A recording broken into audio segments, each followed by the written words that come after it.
الله من الشيطان الرجيم. بسم الله الرحمن الرحيم. يا داود إنا جعلناك خليفة في الأرض فاحكم بين الناس بالحق ولا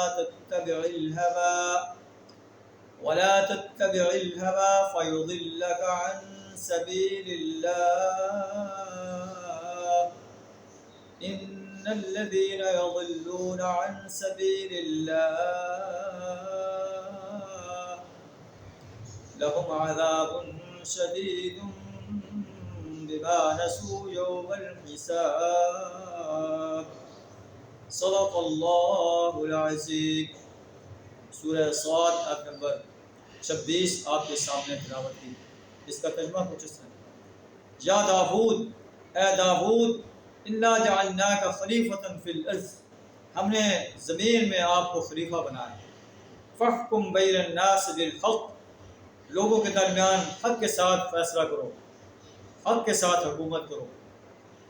ولا تتبع الہوی، اور خواہش نفس کی پیروی نہ کرو. یہ گائیڈ لائن جو داود علیہ السلام کے لیے، ہمارے لیے بھی، کہ ہم بھی جب ہمیں کوئی فیصل بنایا جائے تو حق کے ساتھ فیصلہ کریں، خواہشات کے مطابق فیصلہ نہ کریں، نا انصافی نہ کریں، کسی کی طرف دائی نہ کریں، رشوت لے کر جو ہے کسی کے حق میں فیصلہ نہ کریں.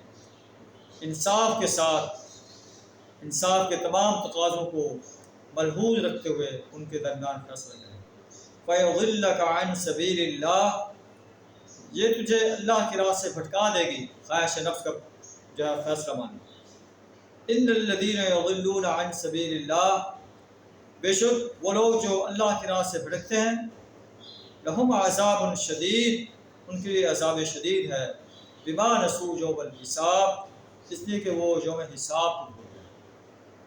اللہ جس کو حکومت عطا فرماتا ہے، بادشاہ عطا فرماتا ہے، جو کوئی اختیار عطا فرماتا ہے، تو اللہ اس انسان کو گائیڈ لائن دے رہا ہے کہ جب اپنی عدالت کی کرسی پر بیٹھتا ہے، فیصلے کی کرسی پر بیٹھتا ہے، کسی منصب پر بیٹھتا ہے، تو ہر کام انصاف کے ساتھ کرے، یوم حساب کو مد نظر رکھے.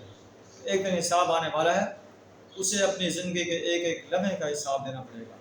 کبھی خواہش نفس جو ہے اسے اکساتی ہے، کبھی اس کو سفارش، کبھی کوئی ماں باپ کی سفارش، کبھی اوپر سے ٹیلی فون آ جاتا ہے. یہ سب چیزیں انسان کو راہ راست سے بھٹکانے کی کوشش کرتی ہیں، لیکن انسان ان چیزوں کو خاطر پہ نہ لائے اور انصاف کے ساتھ بے راگ فیصلہ کرے، یوم حساب کو مد نظر رکھے. اگر اس نے غلط فیصلہ کیا، طرفداری کی، خواہش نفس کی پیروی کی، کسی کی سفارش مان لی، کوئی پیسہ لے لیا، کوئی اوپر سے ٹیلی فون آ گیا، تو یہ لوگ آپ کے قیامت دن کوئی کام نہیں آ سکیں گے. اللہ کے عذاب میں پھر تمہیں، اللہ کے عذاب سے تمہیں کوئی نہیں بچا سکتا.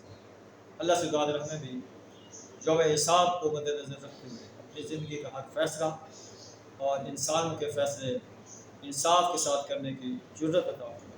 وآخر دعوانا ان الحمد للہ رب العالمین.